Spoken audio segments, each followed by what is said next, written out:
Hi friends, two wheeler parts with price में आपका हार्दिक स्वागत है। आज हम बात करेंगे एक्टिवा 3G की स्टार्टिंग मोटर के बारे में। तो आप देख सकते हो, ये है एक्टिवा 3G की सेल स्टार्ट की मोटर।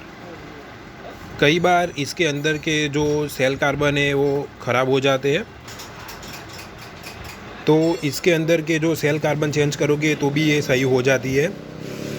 इसका आप अलग से जो आर्मेचर है, इसके थ्रेड ख़राब हो जाते हैं, जिसके कारण ये पूरी असेंबली डालनी पड़ती है। पर ये जो आर्मेचर है वो भी आप अलग से डलवा सकते हो, पर मैं रिफ़र करूँगा कि आप अलग से आर्मेचर मत डलवाओ, पूरा आप सेट ही डलवाओ।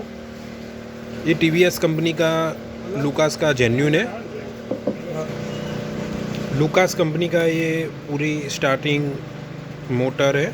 इसकी हम प्राइस की बात करें तो 1330 रुपये में आपको एक्टिवा 3G की स्टार्टर मोटर की असेंबली पूरी मिल जाएगी। और ऐसी वीडियो के लिए please subscribe my YouTube channel. Thank you.